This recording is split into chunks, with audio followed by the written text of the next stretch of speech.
शेर और मधुमक्खी की कहानी। बहुत समय पहले की बात है।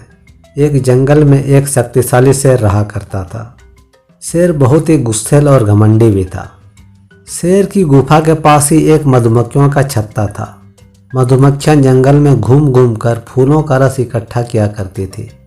मधुमक्खियां अक्सर गुफा के पास भी चली जाती और फूलों का रस लेकर अपने छत्ते में वापस चली आती थी।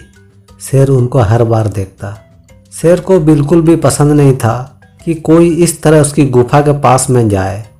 एक दिन मधुमक्खियों की रानी शेर की गुफा के पास फूलों का रस लेने जाती है। मधुमक्खियों की रानी अपने आकार में और मधुमक्खियों से बड़ी थी। जब शेर ने रानी को देखा तब उसे और भी ज़्यादा गुस्सा आने लगा। शेर ने जोर से आवाज़ देकर रानी को अपने पास बुलाया और उस पर चिल्लाते हुए कहा, तुम लोग दिन भर मेरी गुफा के आसपास मंडराती रहती हो। तुम्हारे पास कोई और काम है कि नहीं? अब अगर तुम या तुम्हारी कोई भी मधुमक्खी यहाँ फूलों का रस लेने मेरी गुफा के पास आई तो मैं सबको मार डालूंगा। शेर की बात सुनकर मधुमक्खियों की रानी बोली, शेर महाराज, मैं मधुमक्खियों की रानी हूँ। हम सब तो यहाँ जंगल के फूलों का रस लेने आते हैं जिनसे हम शहद बनाते हैं, और वैसे भी इन फूलों पर तो सभी का हक है।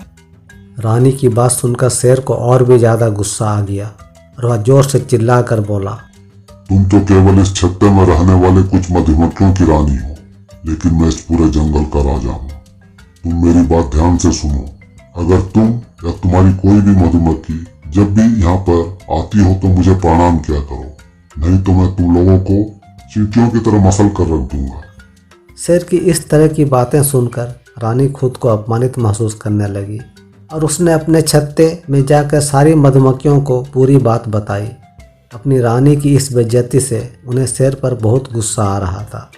सारी मधुमक्खियों ने शेर से बदला लेने की ठान ली और वह मौके की तलाश में रहने लगी। एक दिन शेर घूमते हुए मधुमक्खियों के छत्ते के पास से गुजर रहा था तो मधुमक्खियों ने उसे देख लिया और मौका अच्छा देखकर तभी सारी मधुमक्खियों ने शेर पर हमला बोल दिया और उसे काटने लगी।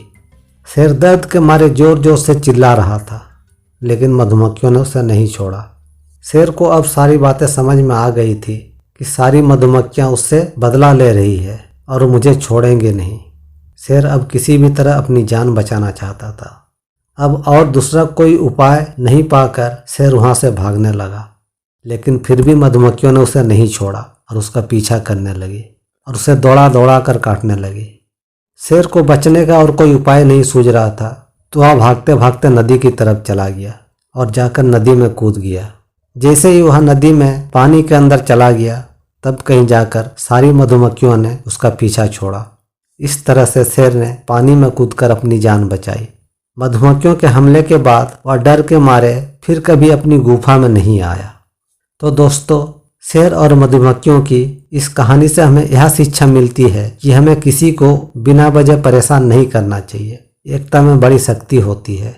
एकता की शक्ति से छोटा जीव भी बड़े जीवों पर भारी पड़ सकता है। Please like, share and comment and don't forget to subscribe our channel. Thanks.